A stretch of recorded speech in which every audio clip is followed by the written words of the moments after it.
Olá IPCA, hoje é quinta-feira, dia 27 de novembro de 2014.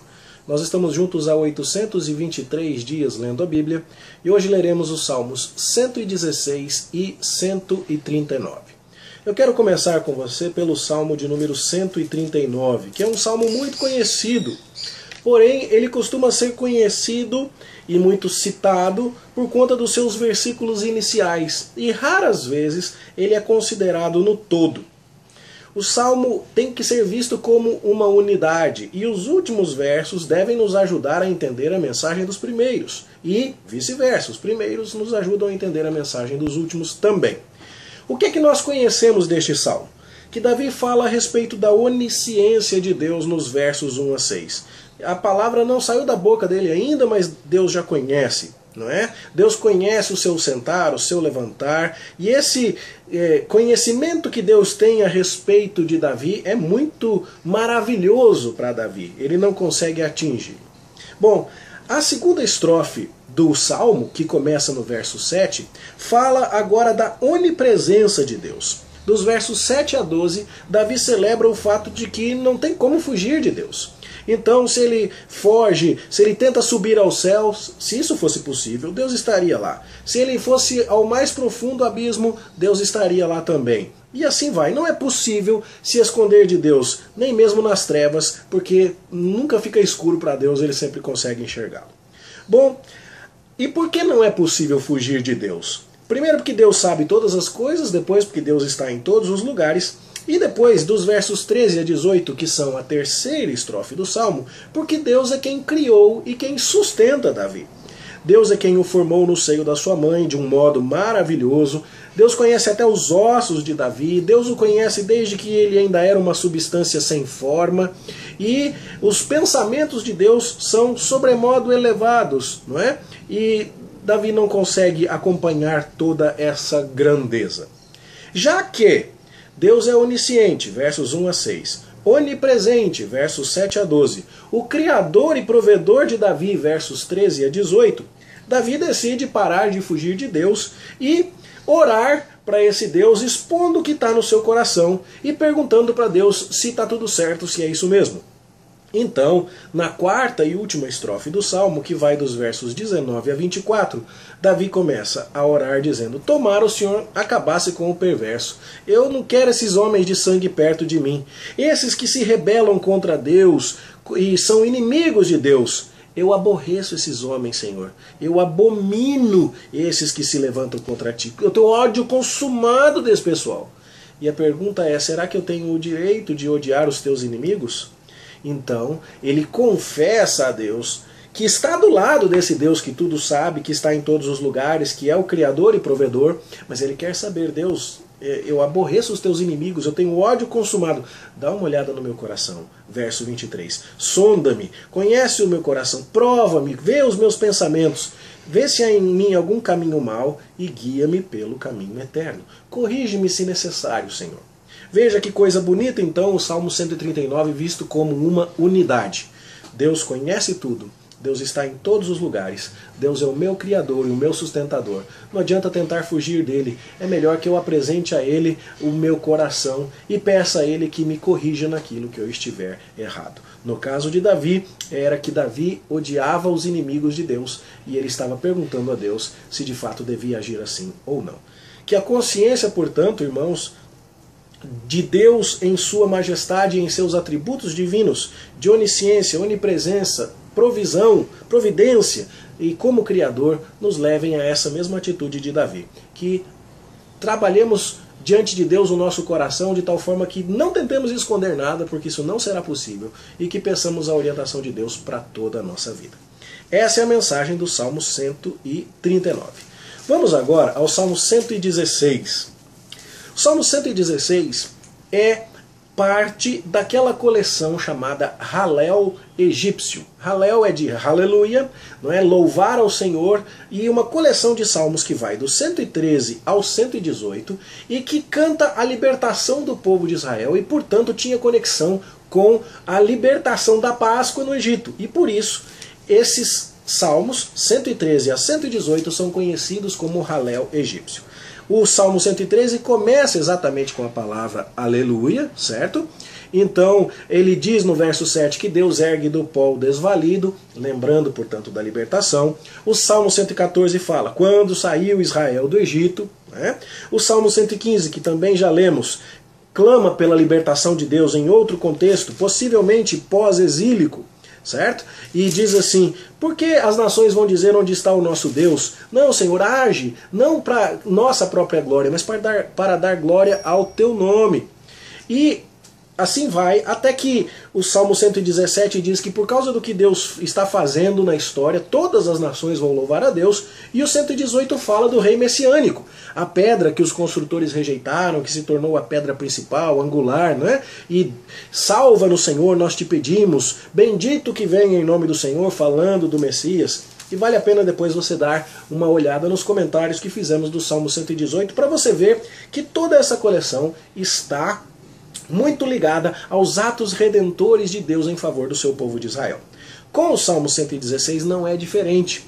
O seu compositor original, que nós não conhecemos, foi liberto de alguma calamidade. Veja o verso 8, livraste da morte a minha alma.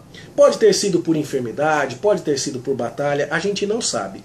Mas ele está aqui agradecendo a Deus e recorrendo a diversos trechos da Escritura para guiar a sua adoração, a sua gratidão. Nós já vimos como isso é muito saudável e como outros salmos se valeram de poesias anteriores e de trechos bíblicos anteriores, e nisso, mais uma vez, reforçamos, os salmos são um excelente modelo para a nossa vida de oração. O que eu gostaria de destacar com você é que, depois que você ler este salmo como uma ação de graças, porque alguém, em algum momento, sofreu e foi liberto por Deus, esteve perto da morte, mas de posse do seu livramento e na certeza de que Deus estava com ele, compôs esta ação de graças. Você imagina por que este salmo foi colocado aqui? E por quê? No Halel egípcio. O Deus, Salmo 113, que está erguendo do pó o desvalido. Salmo 114, o Deus que tirou Israel do Egito. Salmo 115, o Deus que glorifica o seu nome na maneira como trata Israel. Salmo 116, é o Deus que abençoou este salmista que agora agradece. De forma que, Salmo 117, todas as nações vão louvá-lo, e Salmo 118, o rei messiânico vai se tornar a pedra angular na libertação do seu povo, bendito que vem em nome do Senhor. Tudo faz muito sentido? Mas tente pensar agora naquilo que você pode ler lá em Mateus capítulo 26, quando Jesus, celebrando a ceia com os seus discípulos, canta um hino. E o hino que era cantado, Jesus estava celebrando a ceia por ocasião da Páscoa. Páscoa era festa de libertação de quando Israel saiu do Egito. E o que se cantava na Páscoa era o Halel egípcio. E agora eu queria pensar com você em Jesus cantando as palavras do Salmo 116, poucas horas antes de ser crucificado. E ele dizendo, eu amo ao Senhor porque Ele ouve as minhas súplicas. Dentro de alguns instantes Jesus estaria no Getsêmani suplicando, Pai, se possível passa de mim este cálice. Laços de morte estão cercando ao Senhor Jesus. Angústias do inferno, verso 3, se apoderam da sua alma. Mas ele sabe que pode sossegar em Deus, verso 7. E ele então diz, Deus vai livrar a morte da minha alma. A minha alma da morte, né? Verso 8. E é muito interessante que este verso 8 está citando Davi. Lá no Salmo 56, aquele salmo que Davi compôs quando foi liberto das mãos dos filisteus. E vale a pena você também ver os comentários deste salmo. É o rei messiânico que está cumprindo aquilo que Davi simplesmente apontou para ele. E então, Jesus poderia muito bem se apropriar destas palavras do verso 13. Tomarei o cálice da salvação e invocarei o nome do Senhor. Quando as pessoas celebravam a Páscoa, eles tinham acrescentado, os judeus tinham colocado um cálice de vinho na cerimônia. Isso não era ordenado na celebração da Páscoa lá em Levítico, mas se tornou uma tradição dos judeus. E o apóstolo Paulo fala sobre o cálice da bênção, em 1 Coríntios 10, 16. E é desse cálice que Jesus se apropria quando diz, este é o cálice da nova aliança no meu sangue. Então pense agora em Jesus dizendo: a minha alma será liberta da morte, estou tomando o cálice da salvação, estou invocando o nome do Senhor. Vou cumprir os meus votos, verso 14 e verso 18, que foram a maneira como Davi resolveu glorificar a Deus lá no Salmo 56, verso 12. Ele que tinha votado a Deus que, se liberto daquela situação, agradeceria, cantou isso e escreveu isso. Bom, Jesus tinha se comprometido com o Pai a entregar a sua vida pelos eleitos, e agora ele está prestes a cumprir isso. E então o verso 15 diz que é preciosa, no sentido de que é custosa, de que é dolorosa a morte dos santos aos olhos do Senhor. E pense então em Cristo se consolando com isso, sabendo que ele vai entregar a sua vida por nós e que isso seria custoso aos olhos do Pai. Mas ele morreria como o servo sofredor de Isaías 53, e ele então diz: Senhor, eu sou o teu servo. E então ele vai cumprir os votos diante do Senhor e diante de toda Jerusalém, no meio de Jerusalém, diz o verso 19. Pensem como isso se cumpre de maneira tão bonita na vida do Senhor Jesus. Então, mais uma vez, a gente aprende sobre o livro dos Salmos e seus muitos momentos. O momento em que alguém, numa situação de muita aflição, foi liberto por Deus e resolveu escrever este salmo. Momento 1. Aí, o momento em que um compilador, inspirado pelo Espírito Santo, montou uma coleção de salmos, o Halel egípcio 113 a 118, que era cantado na Páscoa, e concatenou essas ideias que eu já expus para você. Momento 2. E o momento 3, o momento em que Cristo, às vésperas, de morrer na cruz, canta esta verdade. Aquele que vai ser a pedra angular diz: eu vou cumprir os meus votos, Deus vai livrar a minha alma da morte, aqui está o cálice da salvação, será preciosa a minha morte aos olhos do Senhor. Que coisa extraordinária, irmãos! E que essa consciência então nos faça voltar com ainda mais interesse para este livro tão repleto de significado que é o livro dos Salmos. A ele toda a honra e toda a glória pelos séculos dos séculos. Amém. Bom estudo para você, boa leitura, que isso te abençoe como abençoou o meu coração. É a minha oração em nome de Jesus. Continue lendo e a gente se encontra aqui amanhã, nosso último dia de Maratona Bíblica, se Deus nos permitir. Até lá.